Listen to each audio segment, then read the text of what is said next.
Good evening, and welcome to tonight's Good Friday service.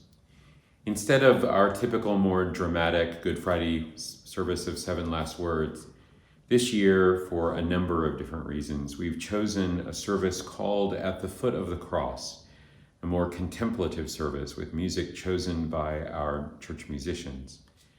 We hope you'll join us for this evening of readings, scripture, music, and contemplation. We're also particularly grateful that Paul Vanderwerf has joined us to participate as well. At the Foot of the Cross is written by Joy Mead. She prepared it originally for the Iona Community in Scotland.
He came out and went, as was his custom, to the Mount of Olives, and the disciples followed him. When he reached the place, he said to them, "Pray that you may not come into the time of trial."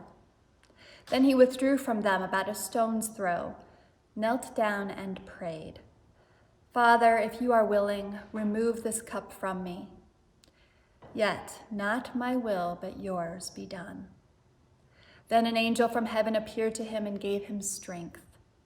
In his anguish, he prayed more earnestly, and his sweat became like great drops of blood falling down on the ground. When he got up from prayer, he came to the disciples and found them sleeping because of grief.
Legend says that while the apostles slept in the Garden of Gethsemane, Mary and Martha were awake, watching and praying at the garden gate.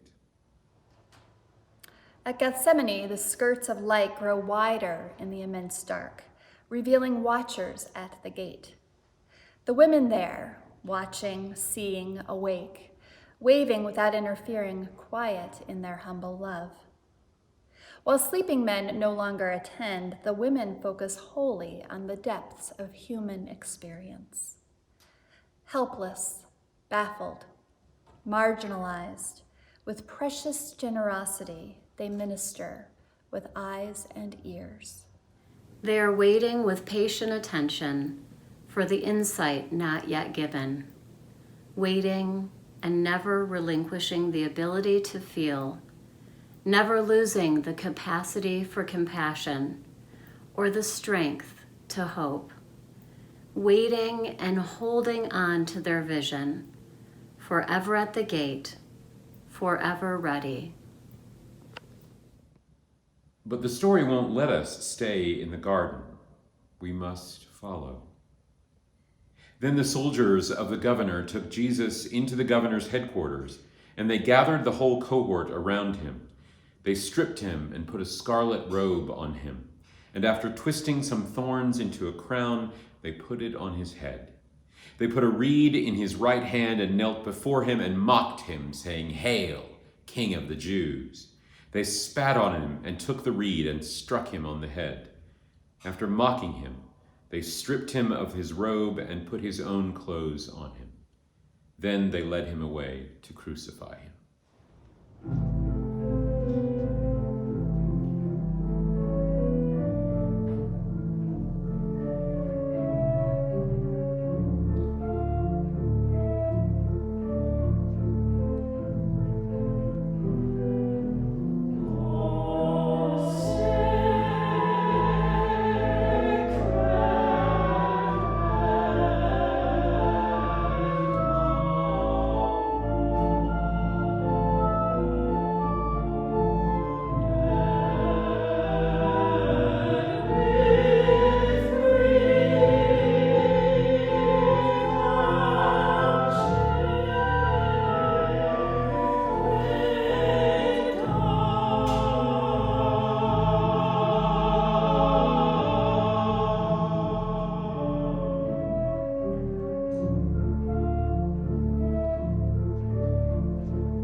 Then they brought Jesus to the place called Golgotha, which means the place of a skull. Here, where three crosses are stark against the sky, where people come and go in malice, cruelty, and abject desolation, is no place or time for objectivity, no place for reason or logic. Here is humanity stripped bare, vulnerable. See the human story. It's written on a body that has been kissed and anointed with love and sweet perfume, has eaten bread and wine and washed feet. Look, blood and excreta, sweat and spit, flesh and tissue fragility, a life, a human body, brutalized, contorted, and distorted, spit upon, rejected. Don't avert your gaze. Close your heart or hide in familiar, washed, and perfumed language with comforting doctrines. Here, our elaborate theologies clank like empty buckets. There is no high purpose or meaning to human cruelty. The killing of innocent people, all this brokenness, all this devastation of what is most precious. Life isn't about meaning, it's about connections. Reaching out, not reaching up. There is no religious or moral rule to equal the demands of love. Look, see, hold on to the messiness and brokenness, the wholeness of body and spirit. God of all love and every truth, help us to look with open eyes, see with open hearts, paying attention, attending to all people and all things in their mystery, depth, and ordinariness, is the essence of prayer, the rarest and purest form of generosity. If you turn away, if you look for angels or some worldly sign, if you separate body and mind, then and only then can you rationalize this or any other atrocity the newspapers report today. Violence, abuse, oppression, from Guantanamo Bay to Iraq, from Darfur to Zimbabwe, from Israel to Palestine, to our own backyards. Nor is this a place for romantics. A sanitized crucifixion with clean, unbloodied body. It's a place of evil, a place of too much destruction. Humankind cannot stand too much reality, and yet the demanding common task is to look and to love and to cry, mercy. Our serious looking has a healing beauty. In loving, attention is enabling grace that tunes us into the heart-rendering harmony of life and death. God of all love and every truth, help us to look with open eyes, see with open hearts. When it was noon, darkness came over the whole land until 3 p.m. At 3 o'clock, Jesus cried out with a loud voice, Eloi, Eloi, lema sabachthani, which means, my God, why have you forsaken me? That huge why, held deep inside us all or spat out occasionally, isn't an intellectual question.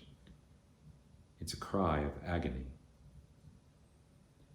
There are no answers, only the waiting, the walking alongside, the being there. It's only the giving out of what we do not have, the love that comes as we give it. The incredible risk of love demands more of us than easy answers and pretty prayers. But all his acquaintances, including the women who had followed him from Galilee, stood at a distance watching these things. Mary, at the foot of the cross, waits to hold her dead son in her arms. Who would dare to look into her secret eyes? Who now would dare to sing Magnificat? Her still body is the shape of a multitude of grieving women. Death does not dry her tears. They wash over history into the places words will never reach. Woman without comfort or consolation, she keeps a timeless vigil for nameless mothers and their missing sons and daughters. For all who pick up the pieces, collect the wounded, bring home the dead, and wait for bread to feed the living.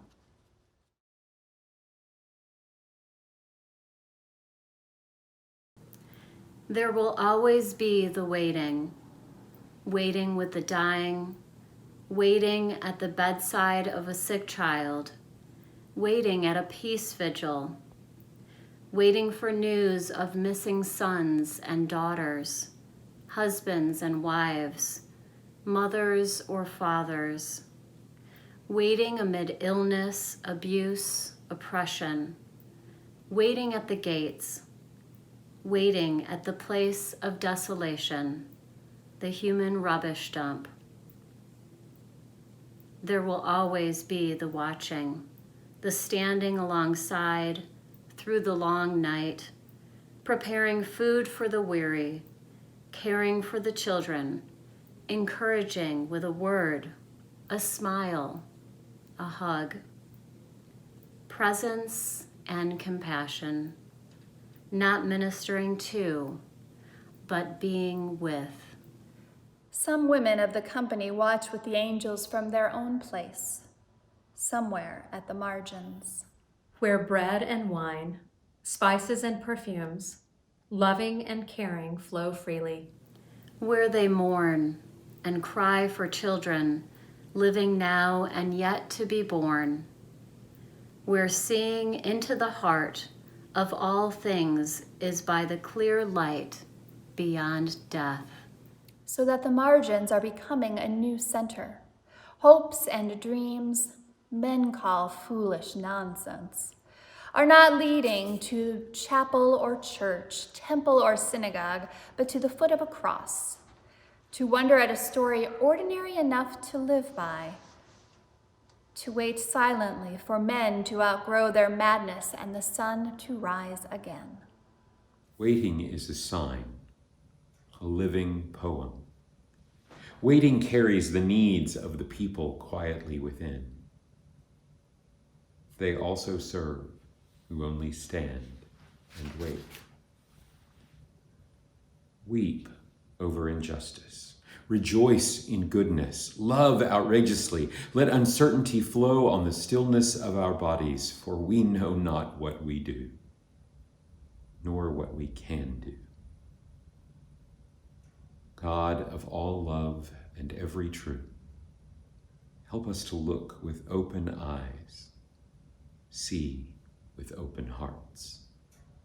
Then Jesus, crying with a loud voice, said, Father, into your hands I commend my spirit. Having said this, he breathed his last. When the centurion saw what had taken place, he praised God and said, Certainly, this man was innocent. We are stretched between the motionless point we watch, the cry of humanity, and the common task to make a better world. Never turning away from suffering, always able to see what is and imagine how things could be different, holding hands with those who wait. Family, friend, stranger, and some from whom we might recoil. We seek words good enough to tell a story to live by. Words like love, fragility, vulnerability, uncertainty, and solidarity. These tell of God, of selfless acts that free and transform, of ordinary people around the world forming co-ops, campaign groups, self-help groups, organizing protests and peace marches, seeking an end to poverty, oppression, social marginalization, and the pandemic devastation. We wait and look again, not so much at what we believe, but how we see, hear, and understand what it means to be alive, and open to that which is deepest within us, to that which responds to life, that which responds with all our being to other people and the world around us in all its joy and its agony.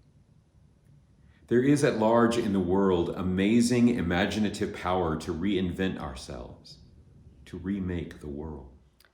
We know we are in the dark, but perhaps that is a good place to be. A good place from which to tell of ongoing and energizing hope and love strong enough to banish fear and bear regrets. What do we expect to achieve? We don't know. Waiting at the foot of the cross is being on the edge of something not quite revealed. We're still in the dark. But hope isn't about expectations. As the Jesus stories show us, it's about surprises. Dandelions on dung heaps, daisies in stone walls, the long goodwill of the damp-floored forest where old leaves nurture new trees, and the hopeful energy of creativity's seedbed nourishes the silent outrage of spring. These chip away at petrified logic and play with reason's straitjacket. Outgrow the private, make me face my own name as if it belongs somewhere else. Make me lose myself in the huge surprise of life, in the jack-in-the-box, head-over-heels world of multicolored movement that outbursts the first and every I love you. Transformation begins with people of love, discernment, joy, and hope, with compassion as the only way to grow. The earth is waiting. In the caring and the waiting, we are one with all growing, living things. People in the dark who feel the coming of the dawn. I am waiting by the shore in the early darkness, when the rising sun touches a broken world, makes a flame of each blade of grass, warms the silent stones, sends larks up into the clean air. The new day miracle and the end of waiting. I am emptied wholly into a moment of wonder with no desire to make sense of all this light. We wait for the light to come. Were you there?